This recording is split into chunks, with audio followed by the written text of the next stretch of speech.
este nível 2. Portanto, hoje será um nível mais básico, vamos partir do zero, portanto será o BABA da análise técnica.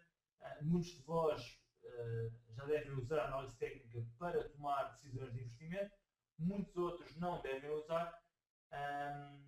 Portanto, vamos partir do princípio que não conhecem a análise técnica, que não sabem o que é, que não sabem para que serve e, portanto, vamos começar então com o básico. Podemos ver já aqui o programa então, do seminário.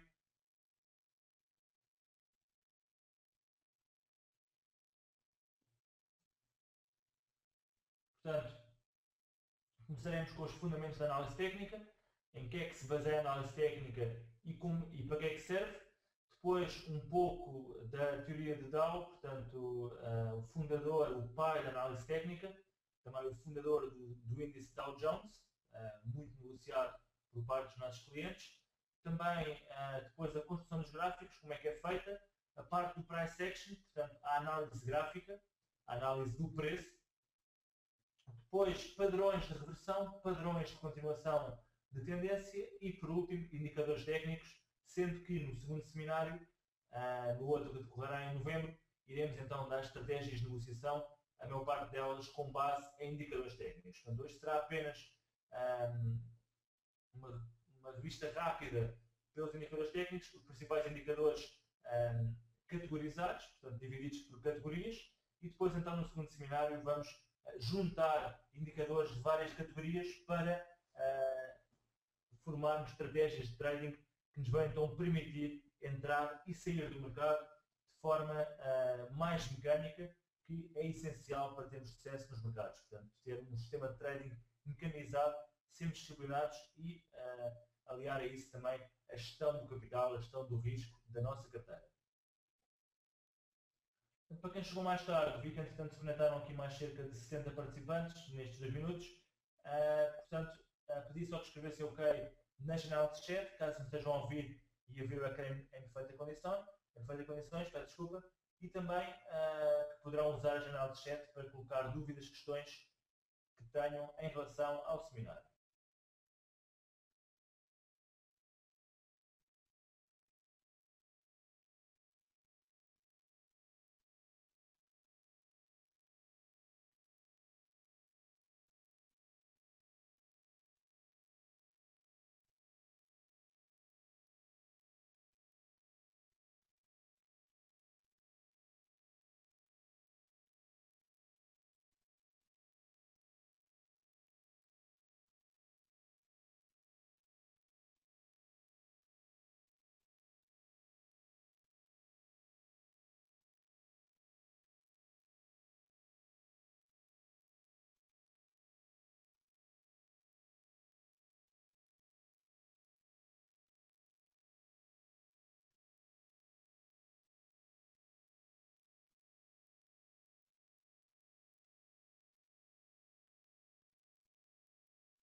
Parece que havia algum problema com o som.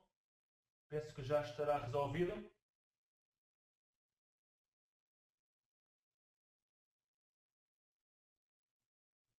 Confirma só então que ouviram o que eu falei anteriormente. Vamos então iniciar. Portanto, basicamente, dizia eu, penso que não terão ouvido nada do que disse no primeiro slide.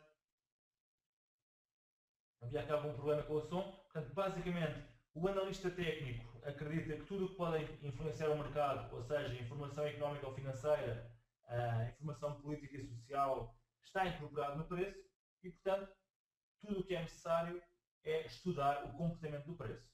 Ao contrário do analista fundamental, o analista técnico, através do estudo do preço, consegue então detectar tendências no mercado, que é isso que é importante para quem está a negociar nos mercados financeiros, aproveitar, detectar e aproveitar uma tendência como forma de rentabilizar o seu capital.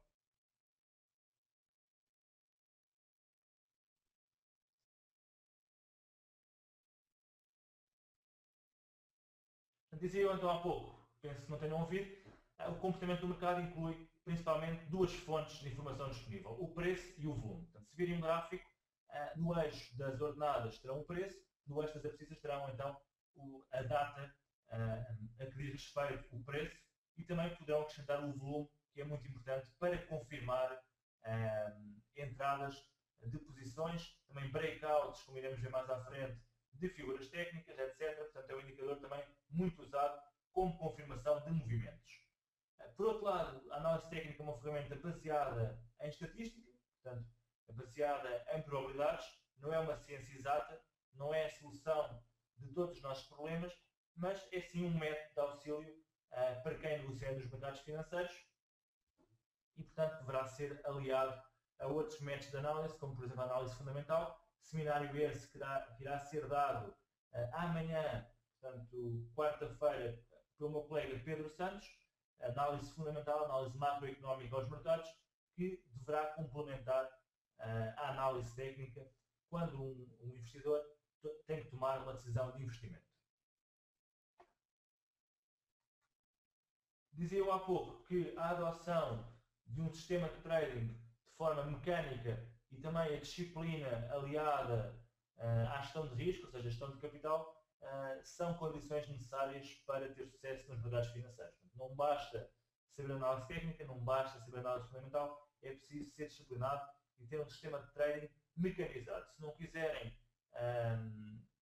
automatizá-lo através de sistemas de trading automáticos, que são possíveis, por exemplo, através das nossas ferramentas de trading, então deverão ter um sistema mecânico que deverão seguir à risca para ter sucesso nos mercados financeiros.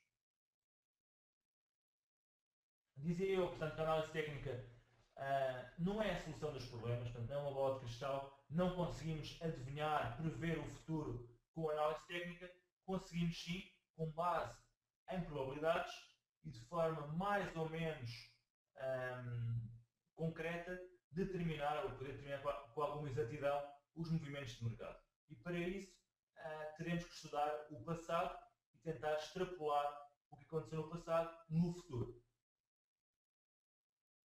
Também, mais uma vez, porque é que funciona? Devido ao comportamento das massas. Se houver muita gente a olhar para a análise técnica, ela vai funcionar e também devido ao facto do comportamento do ser humano, inerente ao ser humano, ser muitas vezes previsível e repetir-se ao longo do tempo. Portanto, o ser humano tende a comportar-se da mesma maneira ao longo do tempo e é possível então extrapolar isso para os gráficos e conseguir então detectar oportunidades de trading estudando apenas os gráficos de preço e tempo.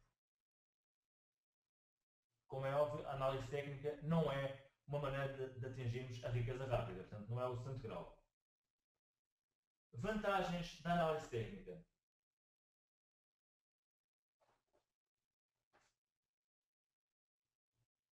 Portanto, por um lado, uma ferramenta de análise disponível a qualquer pessoa, mesmo não tendo esta pessoa grandes conhecimentos de base, grandes conhecimentos de economia, de matemática, de finanças, portanto não é necessário ser nenhum expert. Qualquer pessoa com os mínimos conhecimentos a saber fazer as 4 operações básicas de matemática consegue usar a análise técnica para analisar o mercado e dar pontos de entrada e saída do mercado. Portanto, são métodos de fácil compreensão, métodos estatísticos de fácil compreensão, que são traduzidos muitas vezes através de indicadores, de linhas, de pontos. Portanto, é bastante fácil e é uma ferramenta de excelência para quem faz day trading. Portanto, quem não sabe o que é day trading, são entradas e saídas do mercado no mesmo dia, muitas vezes em espaços de tempo muito curtos, como sejam 10 minutos, meia hora ou mesmo uma hora, e também para swing traders, portanto, investidores de mais médio prazo que tendem a aproveitar swings de mercado de alta ou de baixa, movimentos em alta, movimentos em baixa, em curtos espaços de tempo também, tipicamente entre um dia e 3 semanas aproximadamente. Com plataformas como a que a XTB disponibiliza, é possível então, de forma fácil e facilitada, portanto, ter-se acesso ao histórico de cotações de centenas de ativos, atualizado diariamente e também ter ferramentas de análise técnica que nos permitem então analisar os gráficos e detectar as melhores oportunidades de investimento. Portanto, como vimos, o que realmente o analista técnico quer dizer é que a lei da oferta e da procura está bem patente no preço. Portanto, toda a informação disponível está descontada no preço e, portanto, se a procura exceder a oferta, o preço sobe, caso contrário, o preço desce. Portanto, esta é uma das premissas fundamentais da análise técnica. Toda a informação disponível está descontada no preço, portanto, tudo o que é necessário para o analista técnico é estudar o preço. Por outro lado, o preço move-se em tendências, portanto, como disse há pouco, o intuito do analista técnico é detectar tendências e aproveitar as mesmas para negociar, e por outro lado, como eu referi há pouco, o passado tenta repetir-se. Portanto, o comportamento humano é sempre o mesmo e o que aconteceu no passado irá acontecer no futuro de forma cíclica.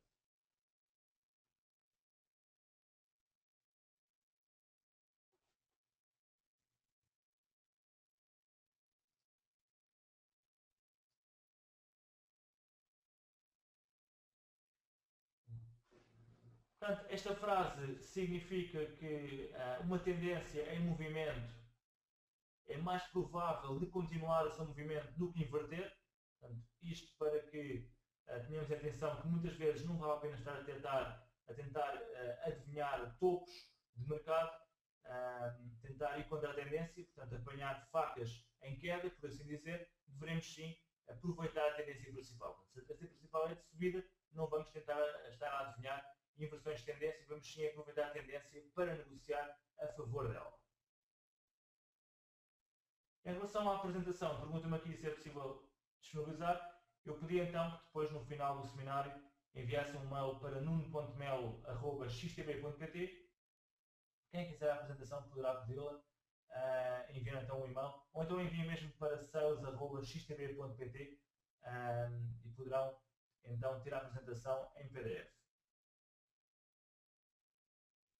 Passando agora muito rápido pela teoria de Dow, portanto, Dow foi o pai, o fundador da análise técnica, também o fundador do índice Dow Jones. As suas teorias começaram a ser publicadas em editais no início do século XX. Em 3 de julho de 1984 foi criado o primeiro índice bolsista, composto pelo preço de fecho de 11 ações, 9 ferroviárias e 11 industriais. 2 industriais, peço desculpa. Em 97 foi ampliado o índice de ações industrial e o ferroviário também, e em 1928, o índice industrial já tinha então as 30 ações, tal e qual como hoje o conhecemos, portanto o Dow Jones 30, que é muito negociado então pelos nossos clientes. Portanto, o meu e-mail, já agora tenho aqui algumas dúvidas, é nuno.melo@xtb.pt. Poderão então enviar para lá ou então enviem para sales@xtb.pt a requisitar a apresentação. Isto passar então aqui uma vista rápida pelos conceitos mais básicos da teoria de Dow. Um desses conceitos é o conceito de tendência, portanto, isto para alguns participantes será um pouco básico, acredito, para outros será novidade, portanto, vamos passar aqui em revista, mas de forma rápida, estes primeiros conceitos. Portanto, uma tendência corresponde à direção geral do mercado. Tendência altista quando os máximos e mínimos são sucessivamente mais altos, portanto, formando então uma tendência de subida. Baixista, o contrário, portanto, máximos e mínimos sucessivamente menores. E tendência lateral, quando o mercado negocia em range, máximos e mínimos constantes, muito utilizado para quem negocia, por exemplo, no muito curto prazo, chamado scalping ou day trading, de aproveitar movimentos muitas vezes laterais, confinados entre níveis de preço e que poderá ser aproveitado para negociar no curto prazo com algum sucesso.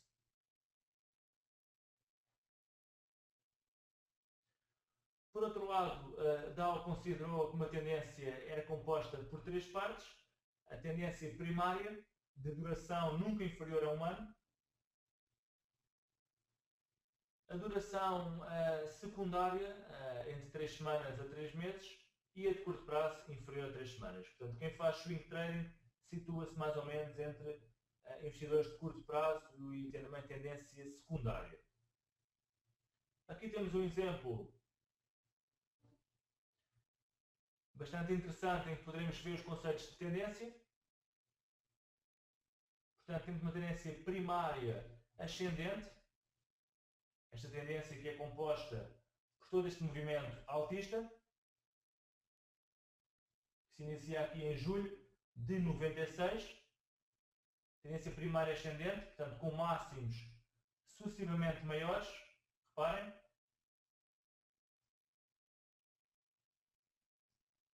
E mínimos sucessivamente maiores também. Ok? Temos depois uma tendência secundária aqui no meio da primária descendente. E temos aqui uma tendência de curto prazo também descendente. Portanto, uma correção deste movimento altista. Portanto, dentro de uma tendência ascendente poderemos ter tendências descendentes. Esta é a primeira ilação a tirar do conceito de tendência. Poderemos ter os 3 graus de uma tendência dentro de uma só tendência, primeiro grau. Portanto, poderemos ter tendências descendentes e laterais dentro de uma tendência primária ascendente. Um conceito também interessante a que Dow prestou alguma atenção foi o facto de as tendências primárias serem compostas por 3 fases. Portanto, uma fase de acumulação, fase de participação do público e também uma fase de distribuição. Portanto, nada melhor do que ver uma imagem para compreender estas 3 fases. Portanto, a fase de acumulação corresponde a esta fase aqui, em que a maior parte dos investidores, diria que cerca de 90%, se sentem derrotados, deprimidos, em fase de negação, depois de terem perdido bastante dinheiro, e é aí precisamente que começam a comprar os investidores mais astutos e mais experientes. Depois passamos a uma fase de participação do público, onde entra a maior parte dos analistas técnicos, que são seguidores de tendências, quando começam a ser dados os primeiros sinais de entrada. Corresponde aqui a esta fase de otimismo e também entusiasmo. Nesta fase da emoção forte, já estamos na fase da distribuição, em que toda a gente fala das ações. Em qualquer sítio, vamos ao barbeiro, andamos de táxi, vamos ao talho, qualquer pessoa fala de ações e que tem um amigo ou outro que comprou ações e está a ganhar muito dinheiro. É esta fase aqui de emoção forte e euforia, em que toda a gente fala da bolsa, em que diariamente saem nos jornais as valorizações das ações espetaculares.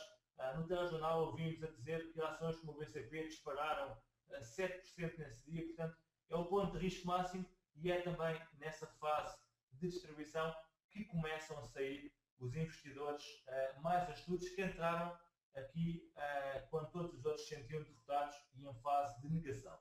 Portanto, nessa fase em que a notícia de primeira página começa a ser as valorizações espetaculares das ações, começam a sair os investidores mais astutos.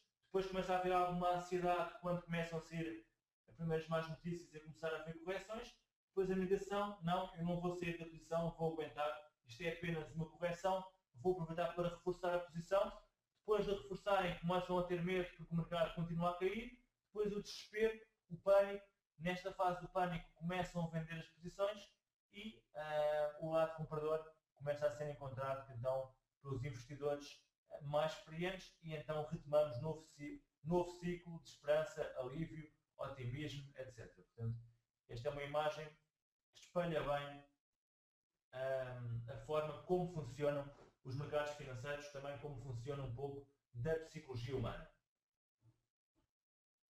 Passamos agora sim, depois desta breve introdução, à construção dos gráficos. Também não vou perder aqui muito tempo com esta parte. Portanto, basicamente, poderemos ter gráficos, há vários tipos de gráficos, gráficos de linhas, gráficos de barras ou gráficos de velas japonesas. Os mais usados são os gráficos de barras e também velas japonesas. Eu, pessoalmente, costumo usar velas japonesas, que dão mais informação que o gráfico de barras. Até a nível visual é mais fácil ver um gráfico com base em velas japonesas do que de barras. Recorde que as velas japonesas começaram a ser usadas aqui no Ocidente apenas no ano 2000, 2001. Portanto, já eram usadas no Japão há muitos anos e cá têm pouca história, há poucos anos, pouco mais de 10 anos que são usadas. Portanto, basicamente, a informação dada é a mesma, mas de forma visual muito melhor. As velas japonesas conseguem transmitir o conceito aqui apresentado. Portanto, no caso então das barras, temos aqui o range da negociação entre o mínimo do dia e o máximo do dia, o preço de abertura e o preço de fecho. Isto para o caso de uma vela positiva e no caso de um dia negativo, o preço de fecho inferior ao de abertura, com o máximo aqui e o mínimo aqui. Nas velas japonesas a informação é a mesma, sendo que se a vela for positiva, terá aqui o corpo da vela a uma cor positiva, poderá ser verde e vermelho, no caso das negativas, branco e preto, portanto isso fica ao critério de cada investidor. A abertura abaixo do fecho, vela positiva neste caso, o máximo é dado pelo pavio superior e o mínimo do dia dado pelo pavio inferior. Chamam-se velas japonesas porque fazem efetivamente lembrar uma vela com os pavios superior e inferior. Portanto, neste caso, vela negativa em que o fecho foi inferior à abertura. Alguns durante o dia o mercado teve a cotar neste máximo e alguns durante o dia o mercado teve a cotar neste mínimo.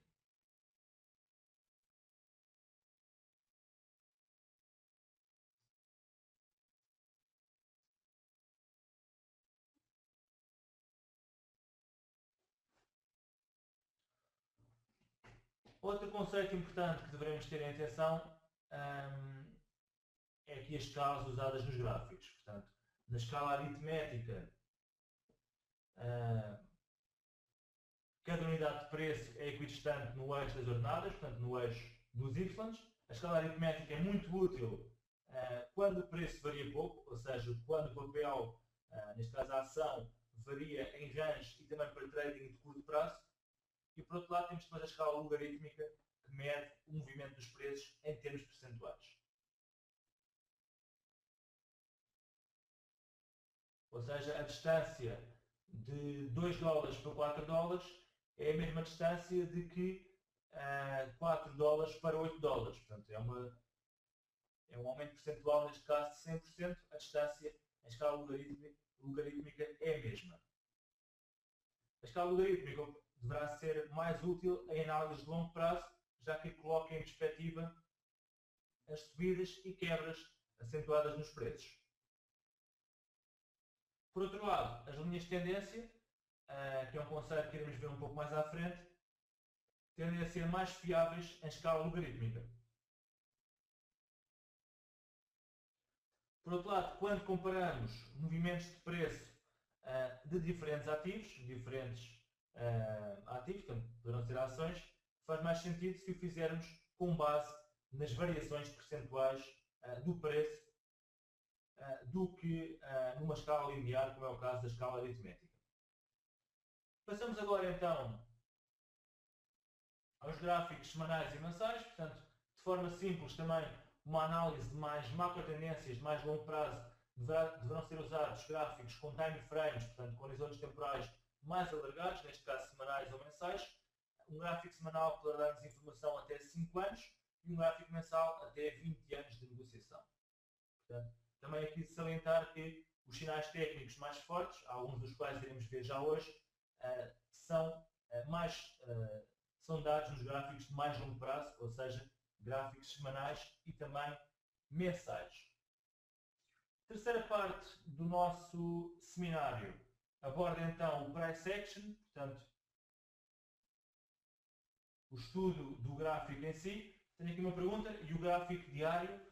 O gráfico diário faz sentido para quem faz, por exemplo, swing trading, horizontes temporais entre um dia e um mês, 2 meses.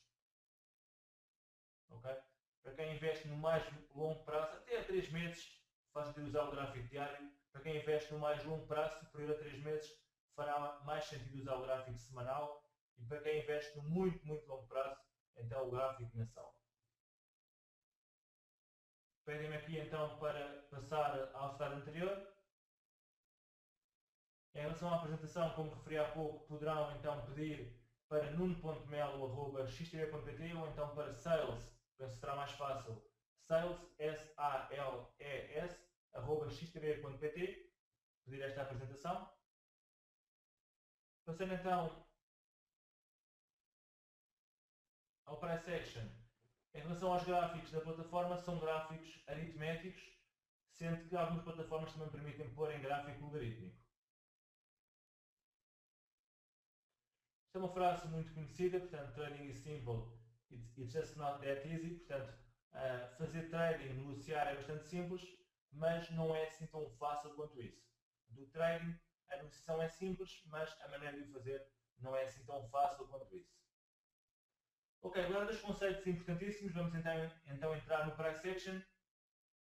Conceitos de suporte e resistências. Portanto, o suporte, eu penso que a maior parte dos investidores deverá saber já o que é. É um nível de preço, portanto, inferior ao que o preço está a cotar, onde a pressão compradora é suficientemente forte para ultrapassar a pressão vendedora. Significa isto que, nessas zonas, por questões psicológicas, existe sempre então uma forte pressão compradora, em que o preço ressalta em alta. Temos aqui um exemplo do gráfico da Jerónimo Martins, a retalhista, bastante conhecida na nossa praça, em que temos a verde, com setas verdes,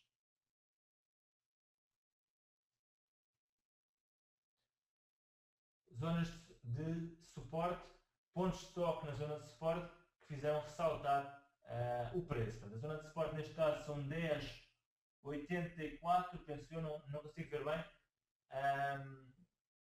Quanto maior for o número de pontos de toque na linha de suporte ou resistência, maior a sua validade.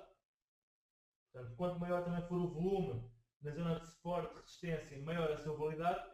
E quanto maior for a duração do suporte ou resistência sem ser quebrado, maior também a sua validade. Portanto, aqui temos um suporte com vários pontos de toque. Um ponto de toque aqui, 2 pontos de toque, 3 pontos de toque, 4 pontos de toque, 5 pontos de toque, 6 pontos de toque, 7, 8, 9. Portanto, um suporte com 9 pontos de toque fortíssimo, nos 10,84, penso eu, não consigo ver bem o valor. Portanto, quanto mais pontos de toque, mais válido é, neste caso, o suporte e poderá ser aproveitado para negociar. Portanto, estratégia muito simples de negociação, sempre que um ativo tocar num suporte, comprar, sempre que tocar numa resistência, shortar, portanto, vender e aproveitar o movimento descendente.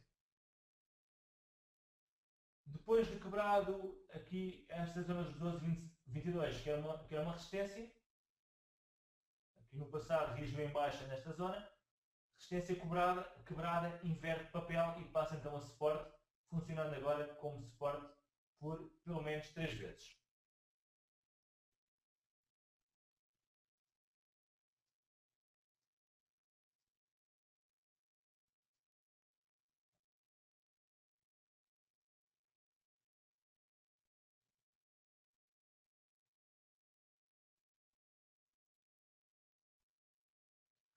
Tenho aqui algumas perguntas, eu vou já respondendo, para não deixar atrasar um pouco as perguntas para a fase mais avançada.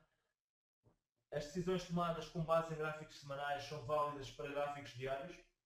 Correto, portanto, se detectarmos um padrão, como iremos ver mais à frente, em gráfico semanal que está a ser ativado, podemos usar um gráfico de mais curto prazo, neste caso diário, para afinar o ponto de entrada. Mínimo de toques para validar um suporte e uma resistência. Portanto, para traçar uma reta necessitamos 2 pontos. Eu diria que ao terceiro toque já conseguiríamos validar o suporte ou a resistência, sendo que muitas vezes ao segundo toque já o poderemos fazer. Portanto, deu 2 toques, traçamos a resistência ou o suporte e ao terceiro toque já poderá ser usado para entrar no mercado.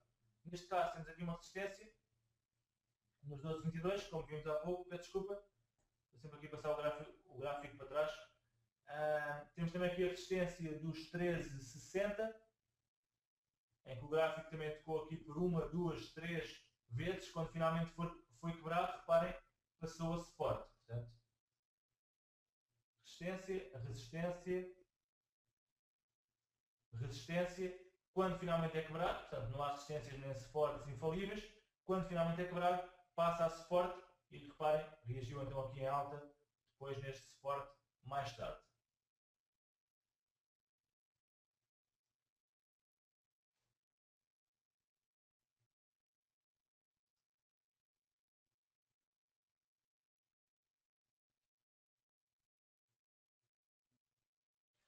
Aqui a dualidade entre suportes e resistências, portanto os suportes e resistências trocam de papel quando são quebrados em baixa ou em alta respectivamente, ou seja, quando um suporte é quebrado em baixa passa a resistência e quando uma resistência é quebrada em alta passa a suporte.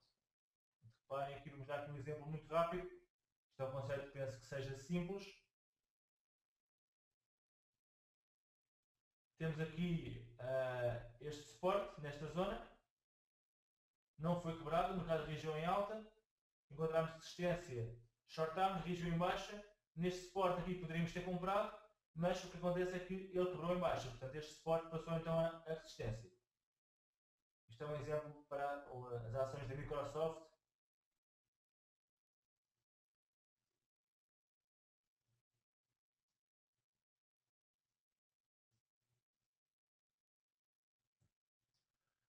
Agora sim então o conceito de linhas de tendência.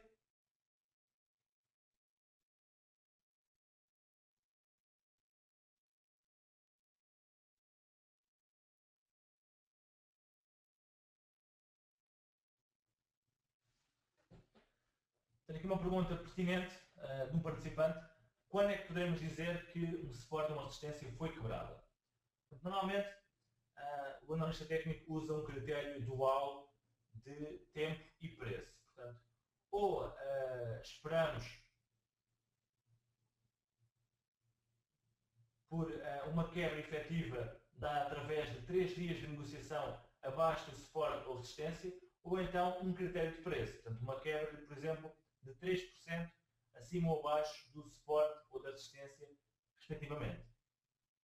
Eu normalmente costumo usar mais o critério do preço. Portanto, muitas vezes há falsos breakouts, atenção, portanto, parece que vai quebrar na negociação intradiária, mas acaba por fechar abaixo da resistência ou acima do suporte. Portanto, ter aqui alguma atenção e esperar sempre pelo fecho da vela do horizonte temporal que estamos a negociar. Se negociamos em velas de 1 hora e o gráfico está a tocar no suporte, devemos aguardar pelo fecho da vela de 1 hora para confirmar que quebrou então o suporte ou que quebrou então a resistência.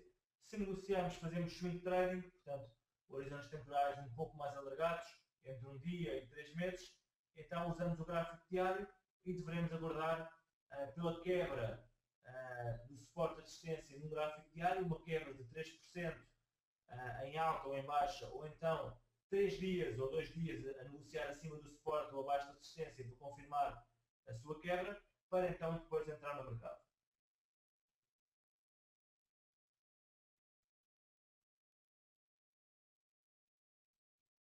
Como eu referi no início, todo o propósito do analista técnico é identificar tendências no mercado, de preferência em fase inicial de desenvolvimento, como vimos há pouco naquele gráfico que mostrava um pouco como é que funciona a psicologia humana. Não é necessário entrarmos na fase em que entram os investidores mais astutos e mais informados. Poderemos entrar um pouco mais tarde, aliás, muitas vezes os sinais técnicos são dados já quando o movimento já vai em fase bastante avançada, mas queremos entrar antes da participação do grande público, porque é nessa fase que o mercado irá subir mais. Portanto, o analista técnico quer detectar uma tendência numa fase inicial de desenvolvimento, com o propósito, como é óbvio, de negociar a favor dessa tendência. Portanto, este é um erro muito comum da maior parte dos investidores, em entrar no mercado contra a tendência dominante. Isto dependendo, como é óbvio, do horizonte temporal em que estamos a negociar. Portanto, a linha de tendência ascendente é esta do lado esquerdo, é uma linha reta com declive ascendente que une mínimos consecutivamente maiores, e a linha de tendência descendente é uma linha reta com declive descendente que une máximos consecutivamente menores.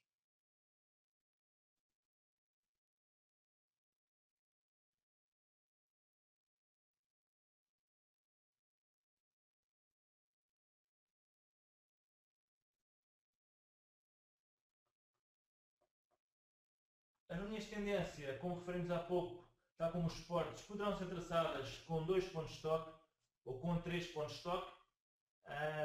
Eu normalmente, com 2 pontos de toque, desde que sejam espaçados, já traço a linha de tendência, ou então se forem 2 pontos de toque bastante próximos, então aguardo para um terceiro ponto de toque. Portanto, neste caso aqui aguardaria para o terceiro ponto de toque, temos aqui um ponto de toque, 2 pontos de toque, e neste terceiro ponto de toque já traçaria a linha de tendência e usaria este ponto aqui para entrar no mercado e depois poderia reforçar a posição neste ponto e também neste.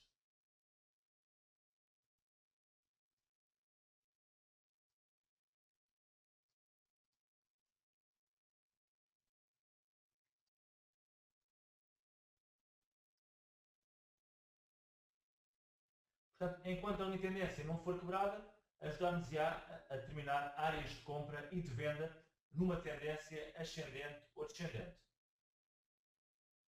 A quebra de uma linha de tendência sinaliza uma inversão da mesma e a sua detecção atempada constitui um excelente ponto de entrada no mercado.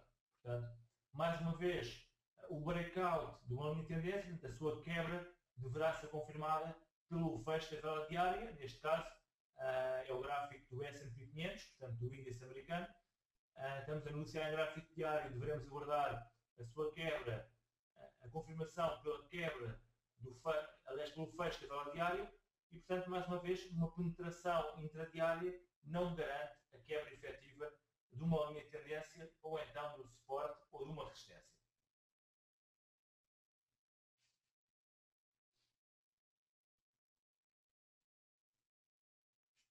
Mais uma vez, a validade de uma linha de tendência sai reforçada quanto maior for o número de pontos de toque da mesma. Portanto, uma linha de tendência com 4, 5 ou 6 pontos de toque é muito mais forte, muito mais válida do que uma linha de tendência com apenas 3.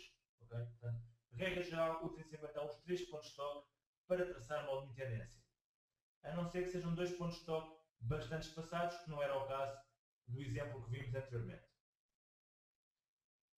Agora estamos aqui a falar dos canais, portanto, não é mais do que duas linhas de tendência paralelas. O seu reconhecimento também permite negociar de forma bastante proveitosa, portanto, quando um ativo negocia dentro de um canal, poderemos aproveitar para comprar sempre que toca no limite inferior do canal e shortar sempre que toca no limite superior do canal. Quando finalmente é quebrado, então aí é um sinal de saída e até de inversão de tendência. Portanto, neste caso aqui teríamos comprado nesta zona, tínhamos aqui um stop loss e invertimos a posição.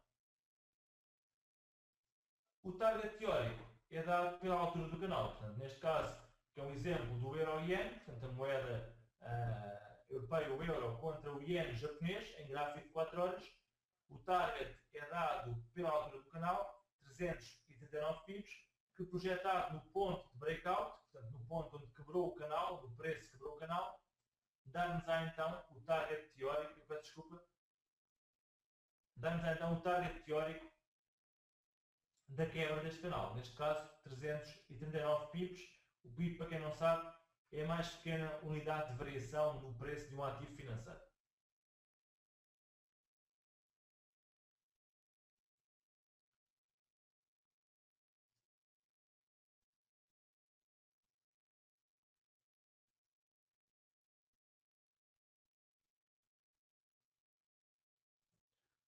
Tenho aqui uma outra pergunta. A distância deverá ser colocado o stop loss da distância ou linha do canal?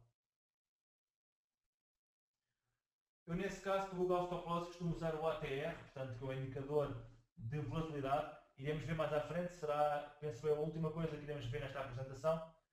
O ATR é um indicador de volatilidade, não obstante, não querendo pôr a carroça à frente dos bois, basicamente vejo qual é que foi a volatilidade média nos últimos X dias, por exemplo 14 dias, imaginemos que foi de, no caso de uma ação, por exemplo, $10, e então coloco o stop loss 2 vezes a 2 vezes e meia fora desse intervalo. Portanto, colocaria cerca de $20 a $25 de distância do canal.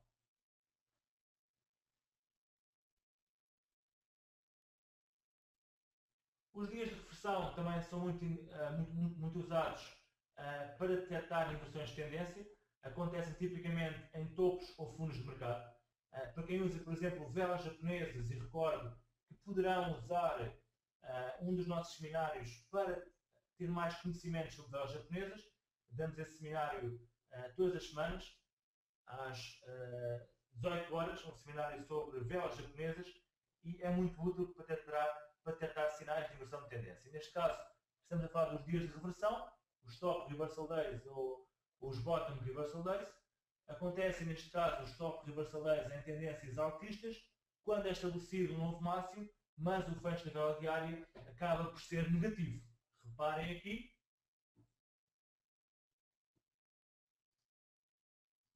Nesta vela, isto é o gráfico do ouro, em gráfico diário. Nesta vela estabeleceu-se um novo máximo diário relativamente ao anterior, estamos a falar do mês de agosto de 2011, no entanto a vela acabou por fechar negativa. É aqui um sinal de inversão e vejamos depois no dia seguinte uma forte queda no mercado e acabou depois por passar 2 dias formar aqui um martelo, portanto que é uma figura de inversão de tendência com base em velas japonesas e que muitas vezes é um pronúncio de que poderá haver uma inversão de tendência.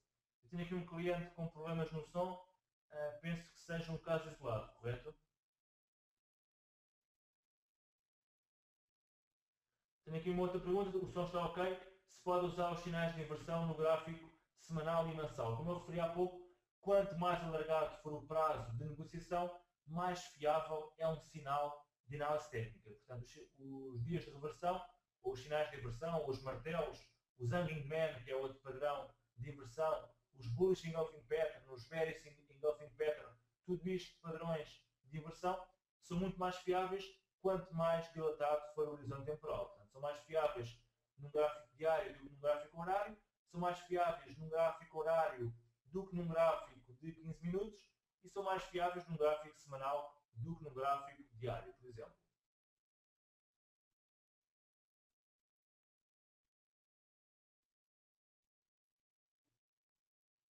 Bem, tenho aqui muitos poucos clientes com som em maus condições, portanto deverão ser casos isolados devido à qualidade da internet ou à velocidade da internet.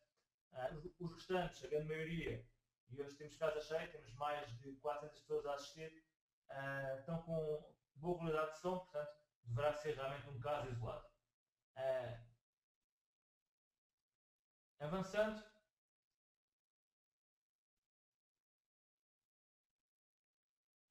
os dias de reversão normalmente são acompanhados do aumento do volume, como podemos ver. Neste caso aqui um bottom reversal day, que também coincide com a formação do martelo. Portanto, o martelo é uma figura de inversão de tendência com base em velas japonesas, em que o corpo da vela é muito pequeno, a vela inferior muito grande, 2 a 3 vezes superior ao tamanho do corpo, e vela superior inexistente ou praticamente inexistente. Isto aqui é uma vela perfeita, é esta, um martelo, que sinalizou depois então um movimento ascendente muito forte, e reparem que foi acompanhado de um aumento de volume substancial. Portanto, o aumento neste dia, o volume neste dia disparou em alta.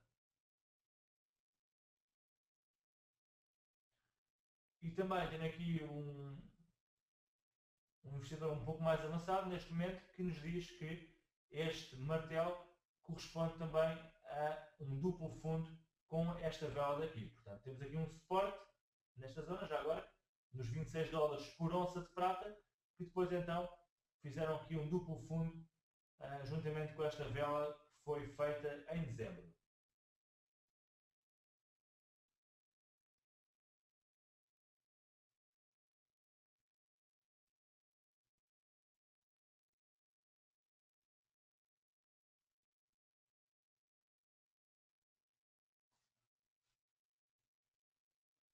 Temos aqui um outro cliente a dizer que alguns padrões estão a ser aqui reconhecidos, Doji, Dark Cloud Cover, portanto, tudo padrões com base em velas japonesas. A ideia deste cenário não é tanto essa, portanto, é para quem já está, numa fase mais inicial. No entanto, será sem dúvida um tema interessante a fazer no futuro, preparar um seminário só com base em velas japonesas, aí um pouco mais avançado. Podemos pensar isso como sugestão para próximos seminários. Retomando então aqui o nosso seminário. Portanto, neste caso, falar agora aqui um pouco dos gaps.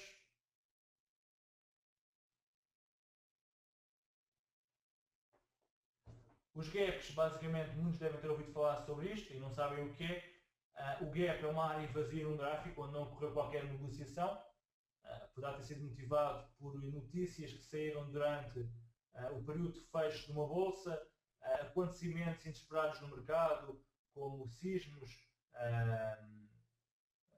relatórios que tenham sido lançados, notícias em relação a uma empresa, por exemplo, no caso da Galp, a descoberta de novos poços de petróleo, por exemplo, são acontecimentos que muitas vezes fazem aparecer gaps no mercado devido à forte pressão compradora ou vendedora, isto falando em gaps em alta ou gaps em baixa. São muito mais comuns em gráficos diários, podendo também raramente acontecer em gráficos semanais ou mensais. No gráfico intradiário acontece muitas vezes mais em ativos menos líquidos do que mais líquidos. Em ativos com maior liquidez, como é o caso do EURUSD, do ouro, do S&P 500, do DAX, é bastante mais raro acontecer gaps intradiários do que ativos menos líquidos, como por exemplo ações pequenas, como por exemplo uma INAPA ou uma CEMAPA, é bastante mais raro acontecer. Basicamente,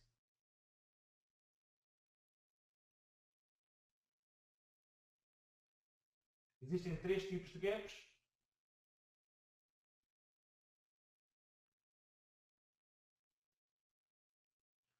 O breakaway gap ocorre habitualmente quando termina a formação de um padrão gráfico. Já iremos ver mais à frente mais alguns padrões, já vimos alguns. E normalmente sinaliza o início de um movimento forte do mercado. Portanto, por exemplo, uma quebra de um triângulo, uma quebra de uma linha de tendência, muitas vezes acontece em breakaway gap. Estes gaps normalmente costumam acontecer com bastante volume e normalmente não são fechados. Portanto, se o gap for fechado, é um sinal de fraqueza do mercado. Portanto, como regra, quanto maior o volume, menor a probabilidade do gap ser fechado. Temos depois o runaway gap, portanto, a meio da tendência já do movimento, neste caso a subida, nesta imagem, também poderá ser de descida, e temos o gap de exaustão já no final do movimento, que aparece mesmo no final do movimento e sinaliza o atingir de todos os objetivos de preço. Portanto, uma tendência ascendente, o fecho do gap, como aconteceu aqui, tem implicações baixistas. Portanto, neste caso, o gap é fechado, formou até aqui um island reversal e inverteu então a tendência. Tenho aqui uma outra pergunta também pertinente. Normalmente não há tendência do mercado vir fechar o gap Isso é um pouco um mito no mercado, muitas vezes acontece, muitas outras vezes não acontece. O que nós sabemos é que quando não acontece é um sinal fortíssimo por parte do mercado. Portanto, quando um gap é fechado é um sinal de alguma fraqueza. Quando um gap não é fechado é porque há muita pressão compradora ou muita pressão vendedora e, portanto, é um sinal de força por parte do mercado. Nem sempre os gaps são fechados. O Island Reversal, portanto, a ilha de reversão, é um padrão também muito comum ou mais comum em tendências ascendentes e é formado basicamente por dois gaps. Um gap de exaustão e um gap de breakaway gap no sentido contrário. Portanto, o mercado subia, finalizou então com um gap de exaustão, formou aqui um range de negociação lateral e depois saiu alguma má notícia, por exemplo, e um breakaway gap no sentido descendente finalizou então a tendência ascendente anterior. O gap ser fechado era-se, por exemplo, vou apagar aqui as anotações, era-se, por exemplo, passado, isto é um gráfico diário, alguns dias o mercado fizesse isto, portanto, fosse fechar o espaço em branco no gráfico, onde não houve negociação, e voltasse para baixo. Okay? Isto é o chamado fechar o gap. Neste caso não aconteceu. Este espaço em branco ficou em branco e o preço continuou a cair.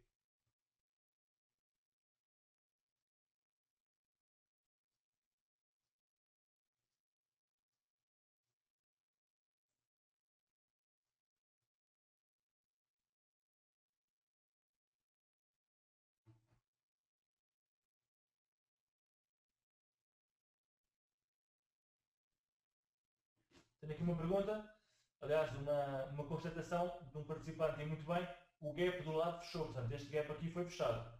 Fez o gap, fechou o gap e depois continuou a subir. Bem visto. Abordamos agora os padrões de reversão, portanto, padrões de inversão de tendência.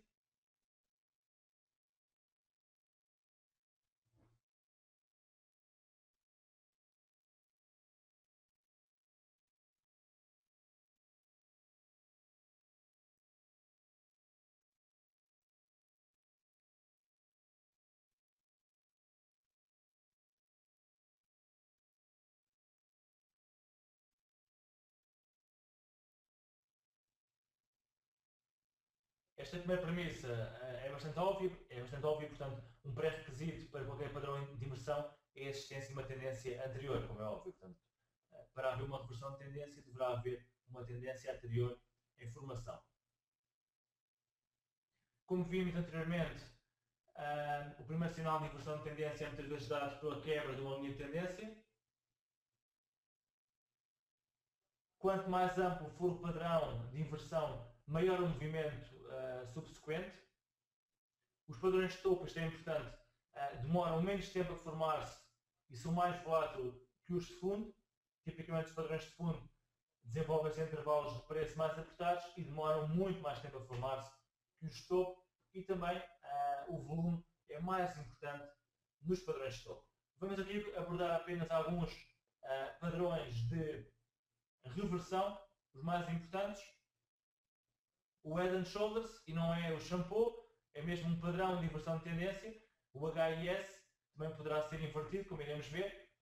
HIS porquê? Porque faz lembrar efetivamente aqui uma cabeça humana com o ombro esquerdo e também o ombro direito. Portanto, ombro esquerdo, cabeça maior que o ombro esquerdo e ombro direito.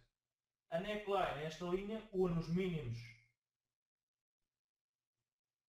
destes três padrões, do ombro esquerdo, cabeça e ombro direito. Neckline é a linha do pescoço e só quando da sua quebra é que deveremos então entrar no mercado.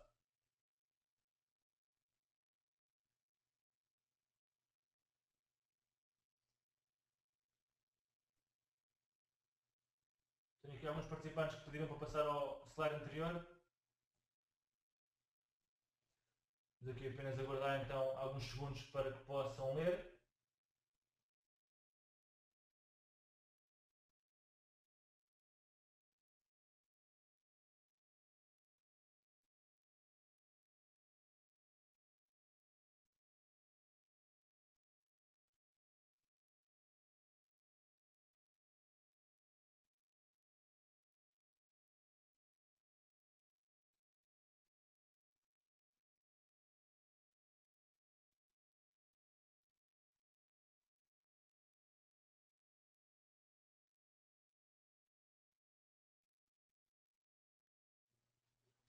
Muito bem. Portanto, basicamente, voltando então ao cabeça e ombros. Se for um cabeça e ombros normal, como este aqui, entramos curtos quando for quebrada a neckline. Se for um cabeça e ombros invertido, entramos longos. Portanto, neste caso, o ombro esquerdo deverá ser formado com volume elevado sempre, até ao ponto A, que aqui temos, seguido depois de uma correção até ao ponto B. Isto é a formação teórica, como é óbvio, nem sempre acontece assim, muitas vezes o ombro esquerdo é muito pequenino, a cabeça grande e o ombro direito maior, mas isto é a formação perfeita, há várias variantes, mas todas elas têm as mesmas implicações baixistas neste caso. Portanto, depois então há um rally até novos máximos, aqui no ponto C. Este rally deverá ser acompanhado com menor volume do que o rally até ao ponto A. Depois uma correção abaixo do ponto A, que é o topo do ombro esquerdo, aqui até ao ponto D. Um terceiro rally até ao ponto E, com volume muito pequeno, que não consegue sequer atingir o ponto C da cabeça, que é o topo da cabeça. E depois então a quebra da neckline completa o padrão de cabeça e ombros. Temos então aqui este padrão, este é o gráfico do Euroload, portanto temos então ombro esquerdo, cabeça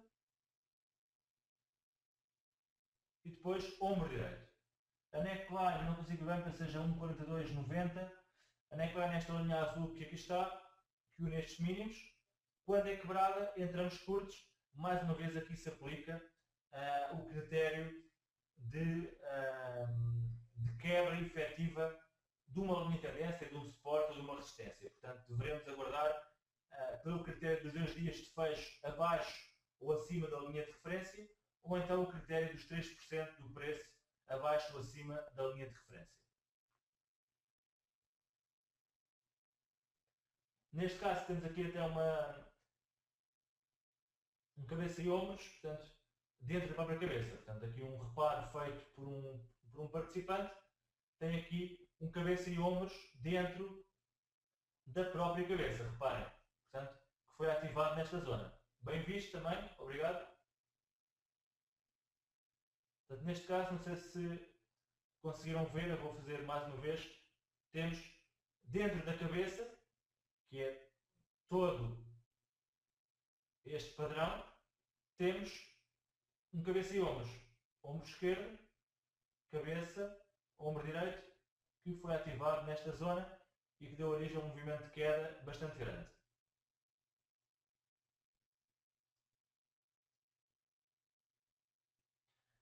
Este aqui é um exemplo de um cabeça e ombros invertido, neste caso, para o gráfico do gás natural. Isto aconteceu, o breakout do mês no verão de 2012, no verão do ano passado. Foi aqui um trade muito interessante. Este gás natural chegou depois a ir à zona dos 4,20 dólares por cada 1000 pés cúbicos de gás natural. Neste caso é a mesma coisa, mas é invertido. Portanto, ombro esquerdo, cabeça, ombro direito. O target teórico é dado pela altura da cabeça. Há pouco vimos que o target teórico de um canal era dado pela altura do canal projetado no ponto de breakout, no ponto de quebra. Aqui o target teórico é dado pela altura da cabeça, portanto, a altura da cabeça projetado no ponto de breakout, dá-nos então o target teórico deste padrão. Isto é um movimento muito típico também, a quebra do padrão, depois um reteste à linha que foi quebrada, neste caso a neckline, e depois um retomar da tendência dominante. Portanto, como veem, este padrão demorou vários meses a formar-se. Começou a ser formado em janeiro de 2012 e sua formação ficou completa apenas em junho de 2012, portanto cerca de 6 meses para se formar este padrão.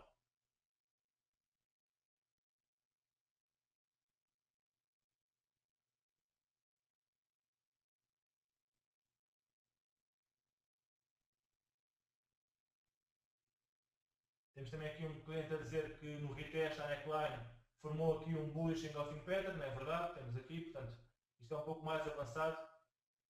Alguns participantes certamente não compreenderão, mas formou aqui também um bullish engulfing pattern, confirmou então também o retest à neckline. Temos aqui outro também.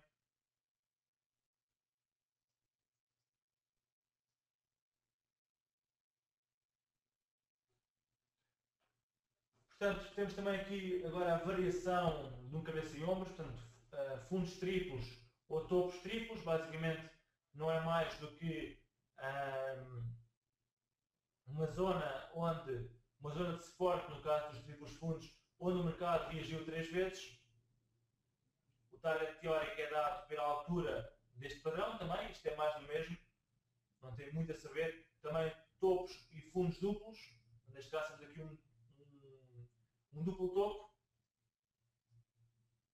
Portanto, a base deste padrão é esta linha que está aqui a vermelha.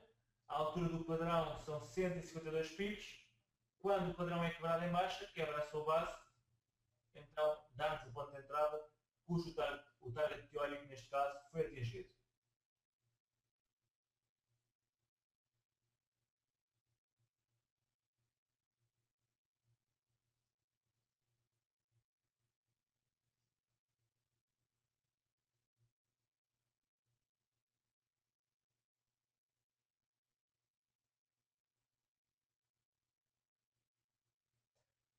Tenho aqui um reparo de um participante que neste gráfico anterior surgiram aqui 2 gaps em alta. Se seria interessante para entrar. Neste caso não sei se me terá tido a ver com o rollover do contrato.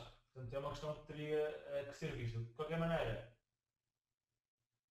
este primeiro gap é sem dúvida um breakaway gap. Portanto seria aqui um gap interessante para entrar. Poderíamos entrar nesta zona e colocar um stop loss mais ou menos a meio do gap ou então abaixo do gap, okay?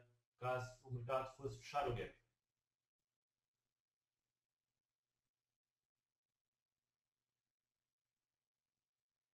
Tenho aqui um outro reparo, que é tudo muito fácil de interpretar as figuras depois de elas estarem feitas. O pior é tentar prever o que vai acontecer. Se tivermos tempo ainda, poderemos ver no mercado atual, no mercado real, figuras em formação. Eu vou-vos dar cerca de 4 ou 5 exemplos de figuras que estão em formação e que ainda não foram ativadas. Portanto, poderão ser aproveitadas para negociar. Portanto, estamos a ver então aqui os duplos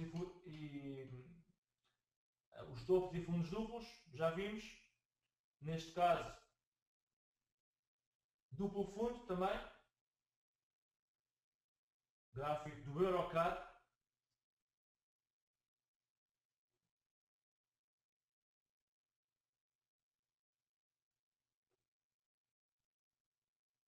Portanto, duplo fundo. A base do padrão é esta. Quando é quebrado, entramos longos. O target teórico, mais uma vez, foi atingido de 104 pips. Exatamente, o Head and Shoulders normal é aproveitado para entradas curtas, para inverter uma tendência ascendente para uma descendente, e o Head and Shoulders invertido para inverter uma tendência descendente para ascendente, para entradas longas. Abordamos agora os padrões de continuação, vamos mais ou menos a meio da nossa apresentação.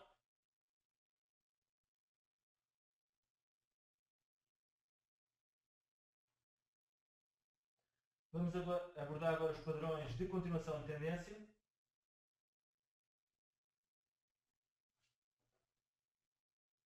Basicamente são padrões que indicam que a lateralização dos preços não é mais do que uma pausa na tendência que prevalece, portanto tenderão a ser quebrados na direção da tendência primária, como vimos há pouco.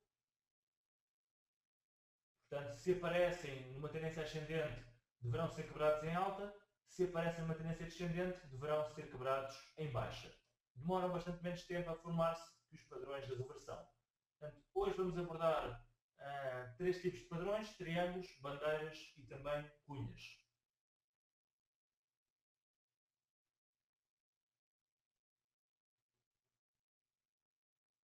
Bem, tenho aqui um participante a dizer que não percebeu bem o cabeça e ombros. Bem, não vou voltar atrás, senão não conseguimos andar para a frente. Pedi então a esse participante que enviasse-nos a dúvida por e-mail ou que ligasse para nós amanhã, que terei todo o gosto em explicar como é que funciona o padrão de cabeça e ombros. Portanto, os triângulos temos três tipos: simétricos, ascendentes e descendentes.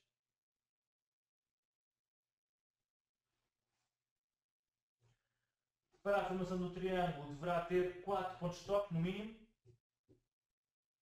Como é óbvio, o limite de tempo para a sua formação é dado pelo vértice. Portanto, se o triângulo começar a aproximar-se do vértice e não quebrar, então perde o seu efeito. A sua quebra em alta ou em baixa tipicamente acontece entre 2/3 e 3/4 da largura do triângulo.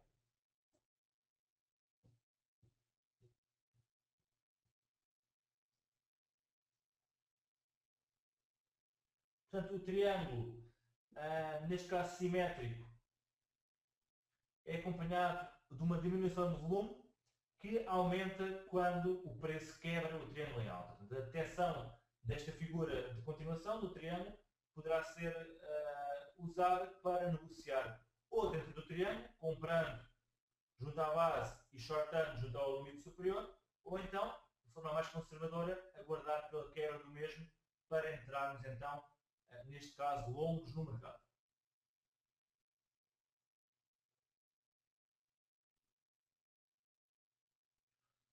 O triângulo ascendente é uma variante do simétrico. A única diferença é que o topo do triângulo é flat, portanto é uma linha reta sem declive, e a linha inferior é uma linha com declive ascendente. Portanto, significa que os compradores estão mais agressivos que os vendedores. Mais uma vez, entramos longos quando quebrar o limite superior do triângulo, ou seja, nesta zona. Aqui vimos, por exemplo, que houve um falso breakout. Portanto, mais uma vez, teremos que abordar pelo fecho da vela diária para confirmar, diária, que neste caso temos a ver um gráfico diário, okay? Para confirmar a quebra efetiva do triângulo, neste caso em alta. No triângulo descendente é o limite inferior que é flat, portanto sem declive, e o limite superior do triângulo com declive descendente, sinalizando que os vendedores estão mais agressivos que os compradores. Portanto, tipicamente, triângulos descendentes em tendências descendentes e triângulos ascendentes em tendências ascendentes. Nem sempre é assim, mas, regra geral, é isso que acontece. O target teórico, mais uma vez, é dado pela altura do triângulo. Portanto, medimos a altura do triângulo, 87 pips, neste caso, por exemplo. Quando o triângulo é quebrado, projetamos esta sua altura no ponto de breakout e temos então o target teórico do mesmo. Neste caso foi sempre atingido. Também este exemplo que eu preparei foi feito de propósito para isso. Nem sempre é atingido a 100%, muitas vezes fica-se por 50% do target ou ainda menos. Portanto, normalmente há sempre um movimento, se for feito com aumento de volume, esta quebra, há sempre um movimento altista ou baixista de elevada amplitude, mas nem sempre o target teórico é atingido. Claro que neste exemplo que eu preparei, tentei procurar um exemplo em que fosse atingido, mas nem sempre é assim.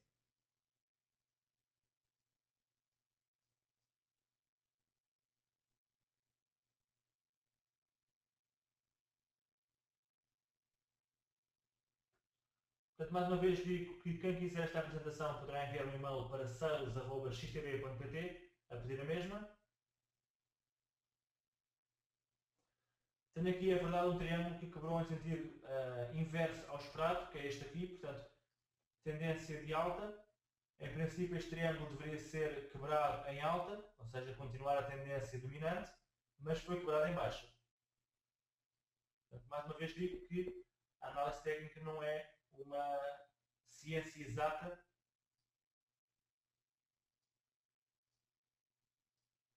Portanto, nem sempre as coisas acontecem como está nos livros.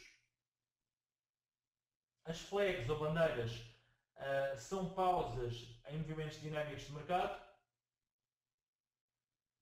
São um dos padrões mais fiáveis de negociação e normalmente neste caso o declive da flag é sempre no sentido contrário ao da tendência dominante. Ou seja,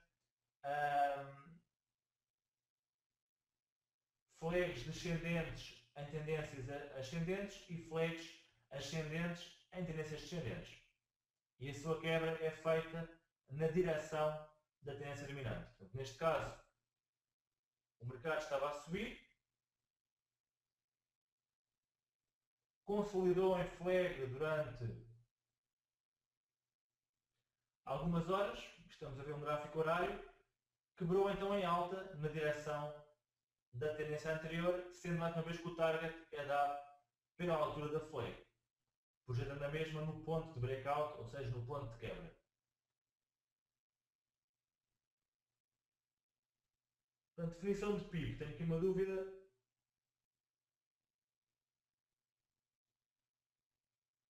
Bem, tenho aqui várias dúvidas, se não há o risco de haver confusão com suportes e resistências. Bem, neste caso não, os triângulos, aliás, um triângulo ascendente ou descendente, os limites flats, portanto sem declive, são suportes e resistências. Portanto, poderá, aí misturam-se dois conceitos, a quebra de um suporte ou de uma resistência com a quebra em alta do triângulo. Okay?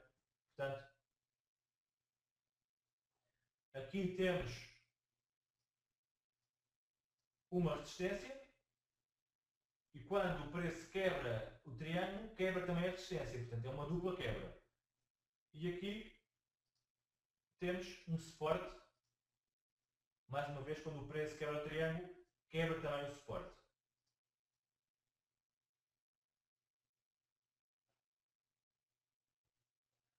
O que é um PIB? Portanto, como eu referi há pouco, um PIB é a mais pequena unidade de variação no preço de um ativo financeiro.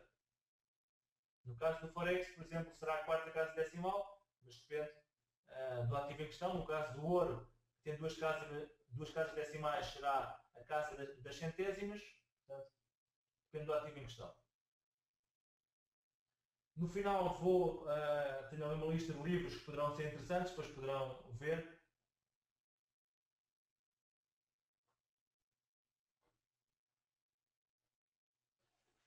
Tenho aqui uma outra pergunta, se as trendlines, se as linhas de tendência têm suportes e resistências. As linhas de tendência poderão funcionar como um suporte no sentido em que, ou resistência, no sentido em que quando toca na linha de tendência, poderemos entrar longos no mercado e quando é quebrada a linha de tendência, poderemos inverter a nossa posição. Okay?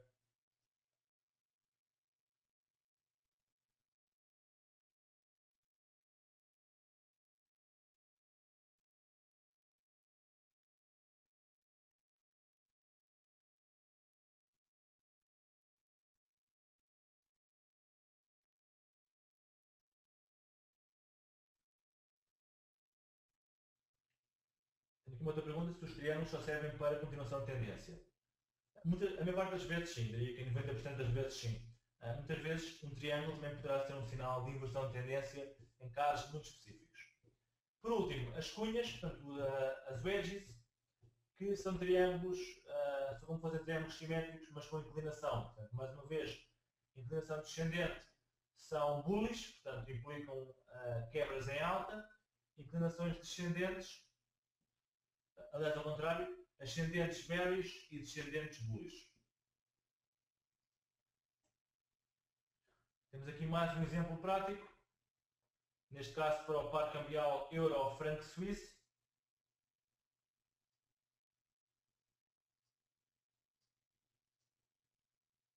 Portanto, o ativo vinha em tendência descendente, negociou dentro de uma cunha, portanto, com declive contrário ao da tendência, neste caso declive ascendente, e foi quebrado então em baixa com o target teórico dado pela altura da cunha, ou seja, 180 pips.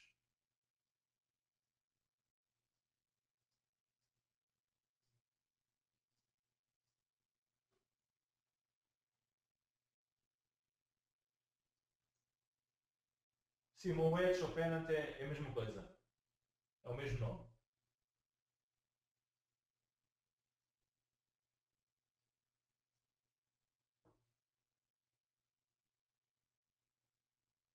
Perguntam-me se costumo usar triângulos ou flags em intraday e scalping.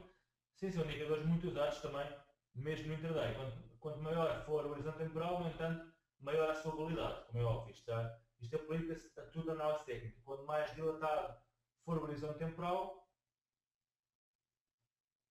mais fiável é a sua negociação, por assim dizer.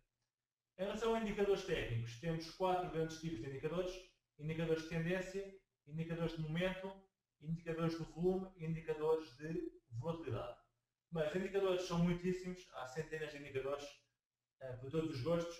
Eu vou aqui apenas abordar cerca de 2 indicadores por cada categoria e depois no seminário de novembro, nível 2, usaremos mais indicadores para dar estratégias de trading. Começando por indicadores de tendência, vou falar daqueles que são mais usados e também daqueles que parecem mais eficazes. Um deles são as médias móveis, portanto, é o indicador mais usado nos mercados financeiros. É muito usado para sistemas trend following, portanto, de seguidores de tendências. E basicamente a média móvel não é mais que uma média das cotações dos últimos N dias. Uma pergunta pertinente poderá ser que preço é que poderemos usar nas médias móveis. O mais comum e considerado como o mais importante é o preço de fecho, o preço de fecho da vela diária ou da vela horária que estamos a usar, mas alguns analistas também usam o preço médio diário, que é dado dividindo o range de negociação diário por 2. Normalmente usam sempre o preço de fecho. Eu uso o preço de fecho e é aquilo que a maior parte das pessoas usam e é aquele também que eu aconselho. O termo móvel é usado porque apenas interessam as cotações dos últimos N dias. Portanto, cada novo dia de negociação é usado no cálculo e é excluído o primeiro dia. Ou seja, média móvel de 50 dias, uso a cotação do dia de hoje e dos últimos 49 dias atrás e amanhã vou usar a cotação do dia de amanhã e dos últimos 49 dias. Ou seja, há um dia que vai ser suprimido. A cada novo dia avançamos um dia e, portanto, é por isso que se diz que é uma média móvel. A média móvel suaviza, por assim dizer, o comportamento do preço do ativo. Portanto, é dado pela soma, por exemplo, média móvel de 50 dias, é dada pela soma do preço dos últimos 50 dias a dividir por 50. E temos então um ponto. No dia seguinte, entra a cotação desse novo dia, divide-se novamente por 50 e temos um novo ponto. E por, assim, e por aí adiante. É excluído o preço mais antigo, exatamente.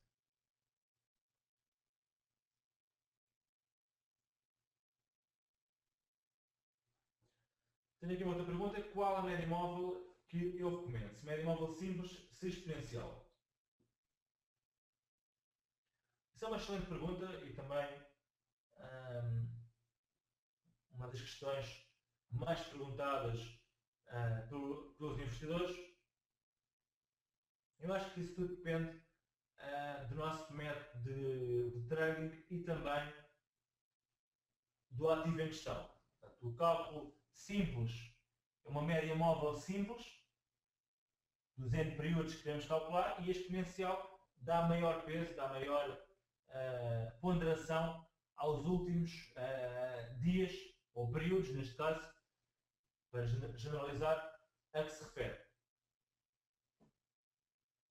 A média móvel exponencial é mais sensível nos últimos dias e a simples atribui de forma linear o peso de cada dia. Eu normalmente, por experiência, comecei por usar as exponenciais, neste momento uso as médias móveis simples.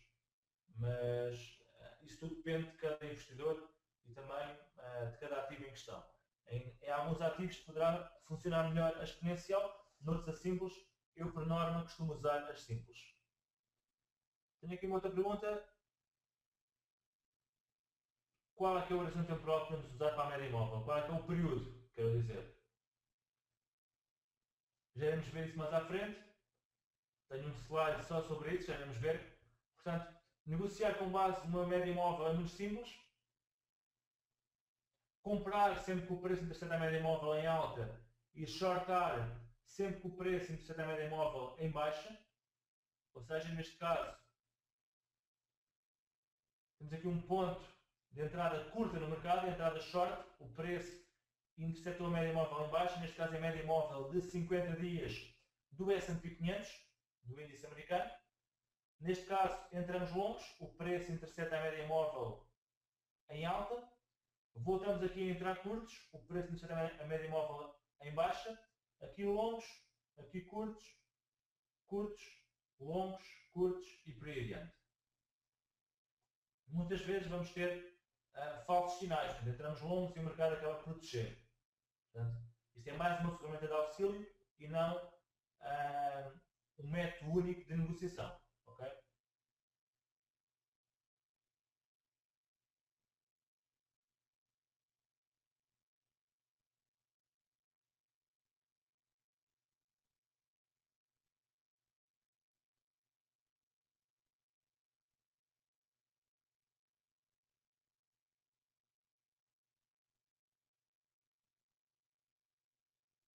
Neste caso também se poderá aplicar então, a regra dos 3% que vimos há pouco para evitar também falsas interseções entre o preço e a média móvel.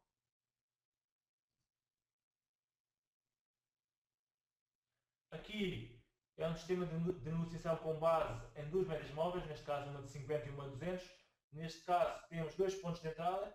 Um primeiro ponto de entrada quando a média móvel mais sensível, ou seja, de 50 dias, no período mais baixo, intercepta a de 200 em alta.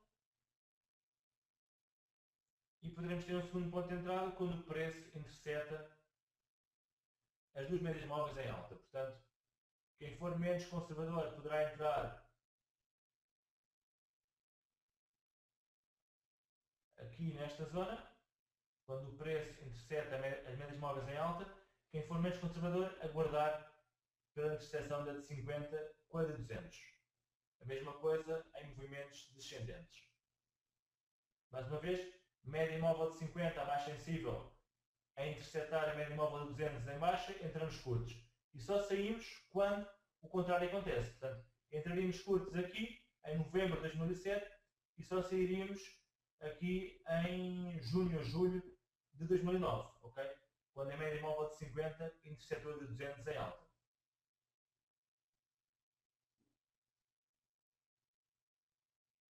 Agora, mais completo ainda, negociar com base no cruzamento de três médias móveis. Neste caso, temos 14 dias a verde, 50 dias a vermelho e 200 dias a azul. Mais uma vez, o gráfico do S&P 500. Neste caso, a lógica é a mesma.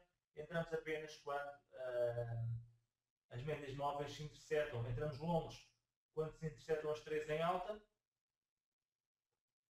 A de 14 terá que passar a de 200 em alta, depois a 50 deverá interceptar a 200 em alta e então aí entramos longos ou o contrário para uma entrada curta.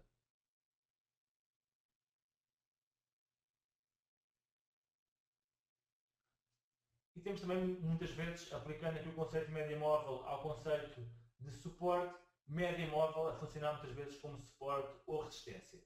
Isto é o gráfico de Jerónimo Martins, muitas vezes devido também ao facto de muitos sistemas de trading automático darem ordens de compra ou venda quando o ativo toca na média móvel, elas funcionam muitas vezes então como suportes e resistências.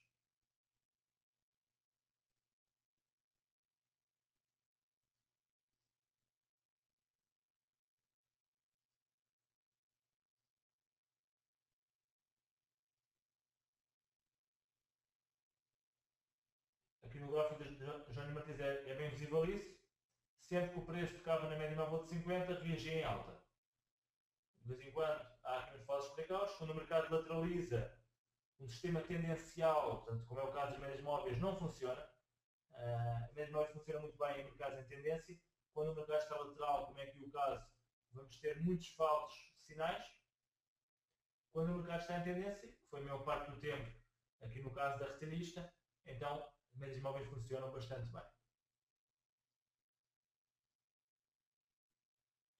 E agora sim a escolha do período na média móvel, portanto, vai cair um pouco consoante o perfil de risco do investidor e também a estratégia de investimento, como eu referi há pouco, mas no muito curto prazo poderá usar-se médios móveis de 5 a 13 dias, no curto prazo 14 a 25, curto médio prazo 26 a 50, médio prazo 50 a 99 e longo prazo 100 a 200. Portanto, eu costumo usar muito para ações 14, 50 a 200, há quem use também 20, 50 a 200 e nos futuros uma combinação muito usada também de 4, 9, 18.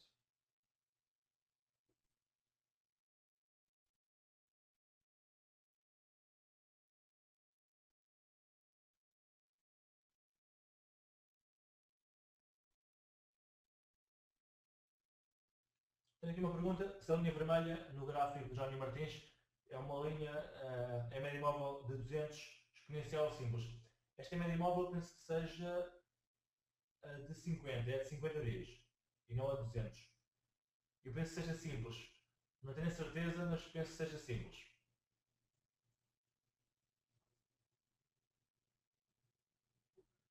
Avançando, portanto, outro indicador de tendência. Portanto, já vimos então nos indicadores de tendência as médias móveis, agora vamos ver o MACD. Portanto, o MACD não é mais que o indicador feito a partir das médias móveis.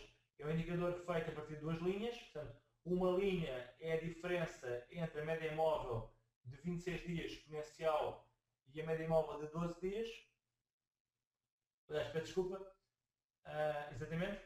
E a segunda linha, que é o trigger, é a linha que dá os sinais, não é mais que uma média móvel exponencial de 9 dias da linha do MACD. Portanto, é um indicador composto por várias médias móveis. Se quisermos, três médias móveis. Portanto, uma que é calculada através da média móvel exponencial de 26 dias, subtraindo a média móvel exponencial de 12 dias, e uma outra de 9 dias, que é a média móvel da linha anterior, a linha do MACD. A formação do indicador não é muito importante, é sim mais importante ver como é que se negocia com base no MACD. Portanto, como eu disse, os sinais de compra e venda são dados pelo cruzamento das duas linhas.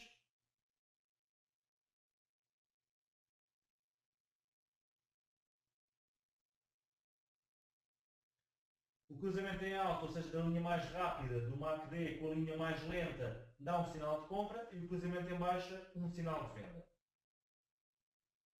Temos também condições de sobrecompra e sobrevenda quando as duas linhas estão acima do zero ou abaixo do zero, respectivamente. A MetaTrader permite realmente ter também estes indicadores, tanto a MetaTrader como a nossa plataforma online, a Xstation, que foi vista ontem no seminário dado pelo meu colega Steven Santos, permitem ter um MACD e médias móveis no gráfico, e são indicadores que poderão ser usados mesmo em gráficos de curto prazo, de 1 minuto ou mesmo de 5 minutos.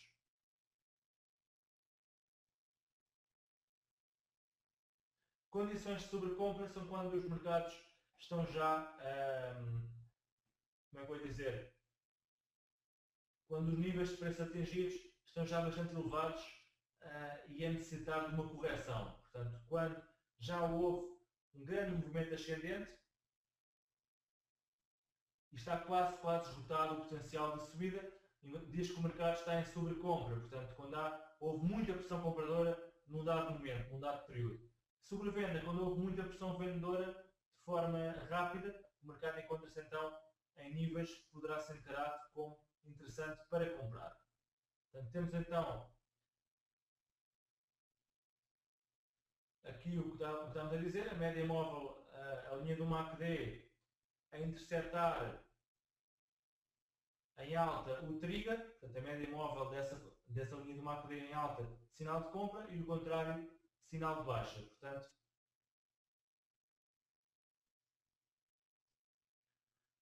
temos então aqui a linha mais rápida do MACD a interceptar a lenta em alta, comprávamos aqui, está também a níveis de sobrevenda, perto do nível dos 20, como podem ver. Sinal de compra aqui. E o contrário, quando a linha rápida intercepta a lenta em baixa, sinal de venda, aqui novo sinal de compra.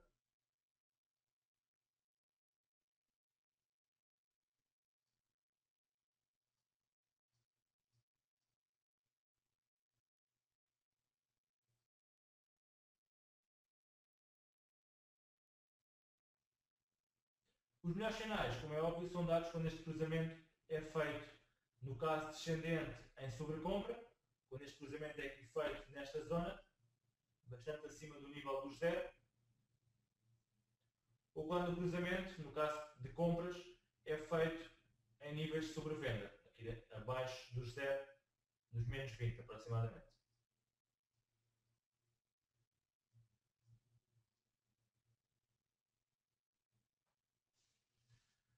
Um histograma também poderá ser apresentado sob a forma, aliás, desculpa, o MACD poderá ser também apresentado sob a forma de um histograma, que não é mais barras verticais que mostram a diferença entre as duas linhas do MACD. Portanto, quando as linhas estão alinhadas positivamente, a mais rápida acima da mais lenta, o histograma está acima da linha do zero, e quando estão alinhadas negativamente, ou seja, a mais rápida abaixo da mais lenta, o histograma está abaixo da linha do zero. Os pontos de entrada ou saída são dados quando o histograma intersecta a linha do zero em alta ou em baixa. Mais uma vez temos aqui um exemplo também.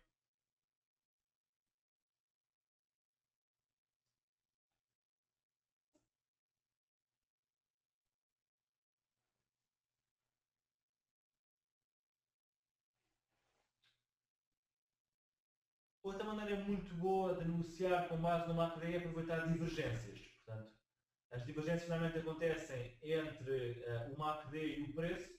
A divergência positiva quando as linhas do MACD estão abaixo do zero em situação de sobrevenda, mas começam a subir enquanto o preço continua a cair.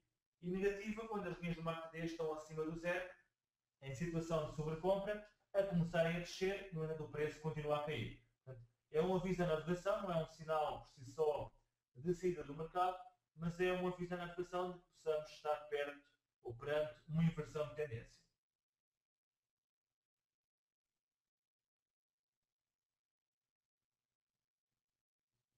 Bem, a escala do MACD poderemos definir como quisermos, ok? Eu normalmente tenho a minha escala entre menos 50 ou menos 60 e 60, mas poderemos definir a escala como quisermos. Aqui temos uma divergência, portanto,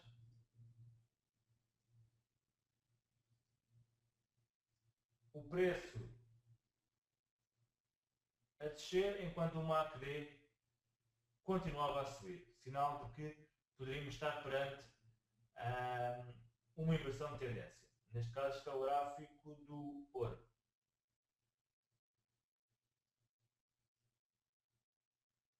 Passamos agora aos indicadores de momentum, a nossa segunda classe de indicadores técnicos. Esta que é a última parte do nosso seminário, já vai um pouco longo. Bem, os mais conhecidos são o RSI e também o estocástico, são esses que vamos abordar. Há muitos outros, como é óbvio, como por exemplo o CCI também. Não vou lá estar preocupado com a formulação matemática do RSI. Vamos ao que interessa. Portanto, habitualmente o RSI é um indicador que é usado com um período de 14 no seu cálculo. Quanto mais curto for o período, mais sensível é o oscilador, como é óbvio, e varia entre uma escala entre 0 e 100. Movimento acima do 70, do nível 70 são considerados sobrecomprados e abaixo dos 30 são considerados sobrevendidos. Uma estratégia muito simples é então shortar o ativo quando o preço está acima do nível dos 70 e intercepta este nível em baixa, portanto shortamos quando intercepta em baixa, portanto, aqui nas zonas a vermelho, este é o gráfico do Brent, e alongar quando o RSI está abaixo do nível dos 30 e intercepta a linha dos 30 em alta. Pergunta-me agora se o RSI é seguro. Mais uma vez, é uma ferramenta de trading. Portanto, qualquer estratégia de trading, qualquer arsenal de ferramentas de trading deverá ter o indicador de momento, ou seja, o RSI ou outro. Portanto, mais uma vez, por si só, não é um indicador que nos dê confiabilidade de pontos centrais acima do mercado, é um indicador que deverá ser conjugado com muitos outros, com indicadores de tendência, de volatilidade e também com o price action, como vimos há pouco.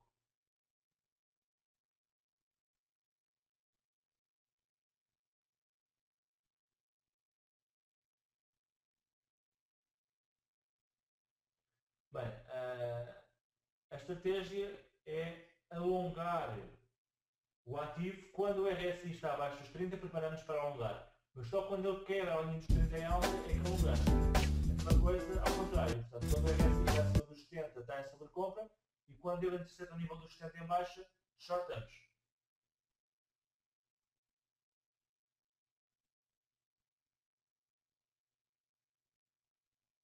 Será uma boa estratégia, portanto, tenho aqui um cliente a perguntar, usar bandas de Bollinger, usar RSI e também o MACD. MACD de tendência, RSI também são mais fiáveis. Tenho aqui uma outra pergunta, portanto, em relação aos Fibonacci, se vamos abordar Fibonacci hoje, portanto, Fibonacci não vai ser abordado, será sim abordado no seminário de nível 2 em novembro. Estamos quase a terminar o seminário, mas mais uma vez as divergências aqui, positivas e negativas, já expliquei há pouco. Portanto, neste caso então, a maneira de negociar é idêntica, portanto shortamos quando a linha mais rápida intercepta a mais lenta em baixa em zona de sobrecompra e compramos quando a linha mais rápida intercepta a mais lenta em alta em zona de sobrevenda. Já vos vou dar o e-mail para pedirem a apresentação. Para terminar, indicadores de volume, portanto o volume também já vimos durante todo o seminário. O trader deverá monitorizar o volume para confirmar os movimentos de preço, os breakouts de figuras técnicas. Portanto, é muito importante. O volume não é mais que o número de títulos ou contratos transacionados no período em estudo. E, portanto, é uma excelente ferramenta para confirmar breakouts, inversões, quebras de preço, etc. Temos aqui uma frase interessante, portanto, o volume deverá aumentar na direção da tendência predominante. Portanto, em tendências ascendentes, o volume deverá aumentar quando o preço sobe e diminuir quando desce, quando há correções. E em tendências descendentes, o volume deve aumentar quando o preço desce e diminuir quando sobe.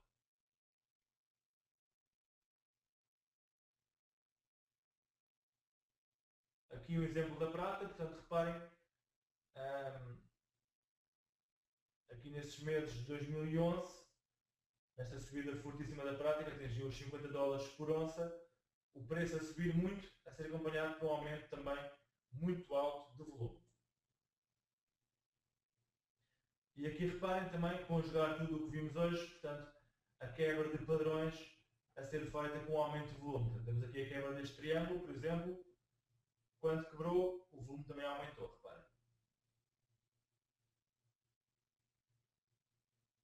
A quebra aqui também de uma resistência, acompanhada de aumento de volume. Passando agora ao último slide, portanto, indicadores de volatilidade. Um deles são as bandas de Bollinger. Não é mais do que duas bandas de negociação em torno de uma média móvel.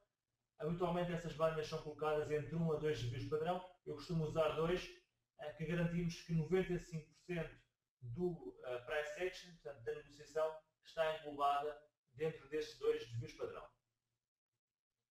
O desvio padrão, portanto, para quem não sabe, é uma medida estatística que descreve a dispersão dos preços em torno do valor médio e, portanto, como eu referi, se usarmos 2 desvios padrão, garantimos que em 95% das vezes o preço vai negociar entre as duas bandas de Bollinger e essa distribuição é dada pela distribuição de Gauss, em que vemos então que 2 desvios padrão garantem 95% dos acontecimentos. Se usarmos 3 desvios padrão, garantimos mais de 99%.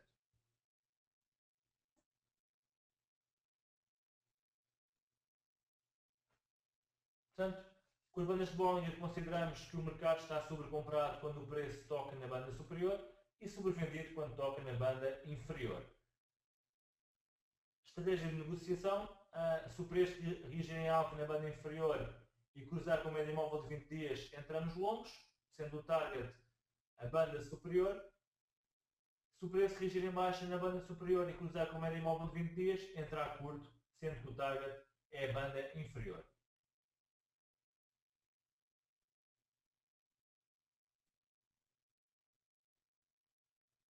Esta configuração dos dois views padrão ou dos três é logo feita automaticamente pela plataforma. Poderemos usar também três views padrão, mas os sinais de trading serão muito menores e muito menos frequentes. Em muito menor número, portanto, eu consideraria dois views padrão. Portanto, neste caso, o preço tocou na banda de Bollinger inferior, cruzou a média móvel em alta, entramos longos e sairíamos aqui nesta zona. Aqui novamente o preço tocou na banda de Bollinger superior, cruzou a média móvel, entrávamos curtos, neste caso teríamos uma perda. Aqui novamente, portanto, o preço toca a banda de Bollinger inferior, índice da média móvel em alta e entramos longos. Portanto, é também esta uma estratégia com base em bandas de Bollinger. Eu não costumo usar muito esta, sou sincero.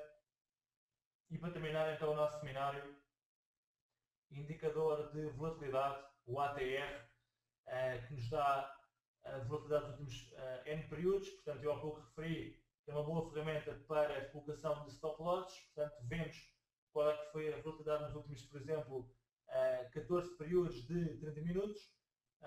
Vemos que, por exemplo, foram 15 pips e colocamos o nosso stop loss duas vezes, a 2 vezes e meia, esse valor, como forma de precaução, portanto, para garantir que estamos fora da volatilidade média dos últimos 14 períodos e, portanto, o nosso stop loss tem uma pequena probabilidade de ser atingido.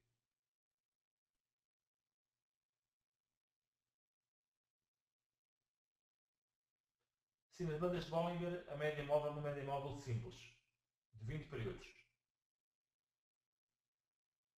Este é um sistema de trading com base no ATR, portanto, iremos depois vê-lo no seminário mais avançado, não vale a pena agora estar a falar sobre ele, ainda é algo complicado. Iremos vê-lo então no seminário mais avançado de novembro. Como prometido, deixo aqui alguns livros.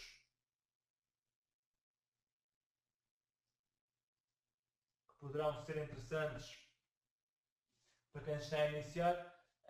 Grande parte deste seminário, desta apresentação, foi feita com base neste livro do John Murphy. Aliás, alguns exemplos que vêm nos gráficos foram de lá retirados.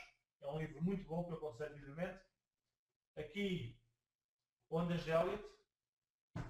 Portanto, a teoria das ondas de Elliott, tema este que irá ser abordado também em novembro, um pouco mais avançado.